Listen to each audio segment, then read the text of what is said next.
ഉത്തര ഇറ്റലിയിലെ മുരിയാൾഡോ എന്ന സ്ഥലത്ത് 1842 ഏപ്രിൽ 2-ന് ജനിച്ചു. ദരിദ്രരായ ബ്രിഡ്ജിഡും ചാൾസ് സാവിയോയുമായിരുന്നു മാതാപിതാക്കൾ. കൊച്ചു ഡൊമിനിക്കിൻ്റെ വിശുദ്ധ ജീവിതത്തിന് പശ്ചാത്തലം ഒരുക്കിക്കൊടുത്തത് സ്വന്തം വീടും ഇടവകപ്പള്ളിയുമാണ്. എന്നും രാവിലെ 5 മണിക്ക് ഡൊമിനിക് പള്ളിയിൽ പോകും.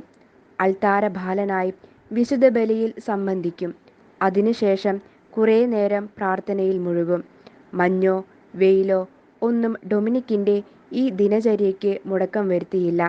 15 വയസ്സിൽ ഡൊമിനിക്ക് ആധ്യാത്മികതയിൽ പൂർണ്ണ വളർച്ച പ്രാപിച്ചിരുന്നു. ഒരു വിശുദ്ധനാകാനുള്ള മോഹം ഉള്ളിൽ കൊണ്ടുനടന്നിരുന്ന ഡൊമിനിക് 1857 മാർച്ച് 9-ന് ഒരു സ്വർഗീയ ദർശനത്തിൽ മുഴുകി വിളിച്ചു പറഞ്ഞു: "ഓ, എത്ര മനോഹരമായ കാഴ്ച! " അദ്ദേഹം സ്വർഗീയ സമ്മാനത്തിനായി വിളിക്കപ്പെടുകയായിരുന്നു. 1950 മാർച്ച് 5-ന് ഡൊമിനിക്കിനെ വാഴ്ത്തപ്പെട്ടവനായി പ്രഖ്യാപിച്ചു.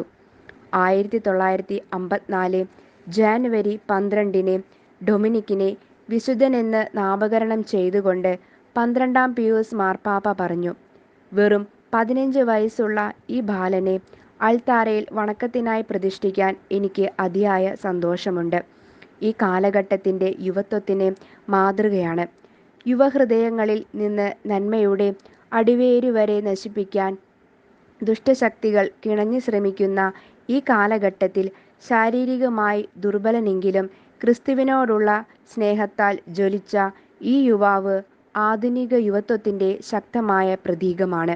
" മെയ് 6-ന് വിശുദ്ധ ഡൊമിനിക് സാവിയോയുടെ ഫീസ്റ്റ് ആഘോഷിക്കപ്പെടുന്ന ഈ അവസരത്തിൽ യുവതലമുറയുടെ നല്ല വളർച്ചയ്ക്കായി നമുക്ക് പ്രാർത്ഥിക്കാം. ഡൊമിനിക്കിൻ്റെ ജീവിത മാതൃക അവർക്കൊരു പ്രചോദനമുണ്ടാകട്ടെ.